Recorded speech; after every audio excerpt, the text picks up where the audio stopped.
checks on the airlock seals. We have a clean dock.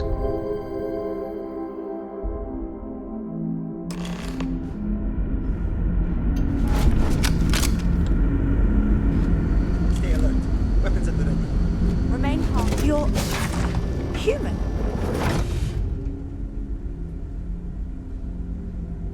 It's just that we weren't expecting to find life, let alone human life out here.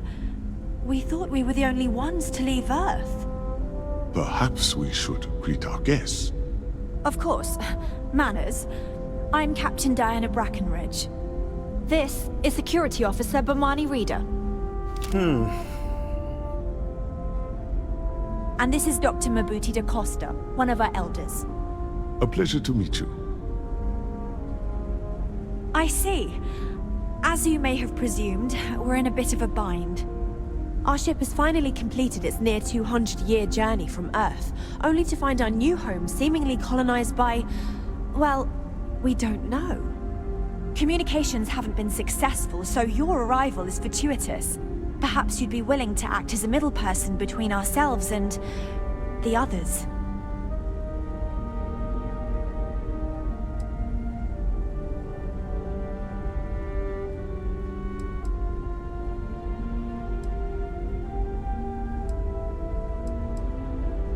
Ah, your question confirms one of our recent theories.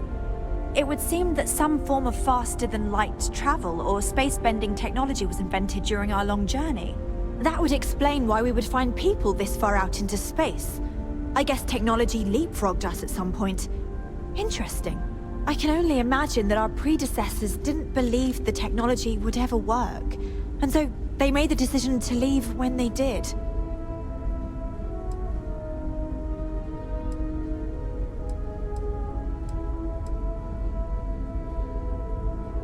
We do. Well, sort of. We saw structures using our surveying equipment. We've also seen the various ships pass us by. Some even seemed to want to communicate, but couldn't. Of course, we had no idea that they were being piloted by other humans. Oh yes, of course. Where are my manners? Now then, please follow me. There's much to discuss first. We'll speak more on the matter once we reach the bridge. Dr. da Costa, you may return to your quarters if you wish. Thank you, Captain. I will follow you to the bridge, ma'am. For security purposes. I do not believe we have need to fear our guest, but I'll allow it if you insist.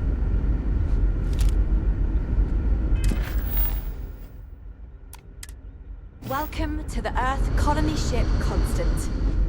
In the early 2100s, my ancestor, Rupert Brackenridge, researched a number of scientific scenarios: climate change, asteroid impact, nuclear war, global pandemic, and more.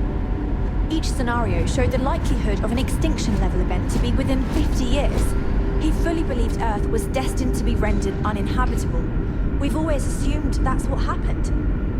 So, he gathered the best and brightest he could find, built the Constant, and set a course for this planet here. We were told that it was the largest, most advanced ship ever constructed on Earth at the time. If you can believe, entire generations have been born, lived, and died on this ship. It really goes to show that there are no limits to human ingenuity and perseverance. Careful waving that fancy gun around. We don't need to see what it can do.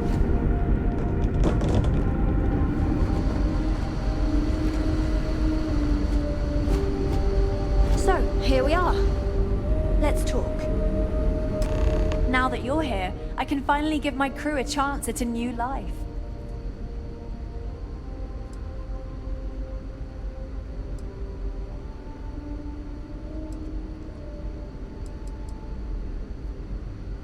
Well, as I mentioned, we've been unsuccessful in communications with anyone up until you arrived, though not for lack of trying.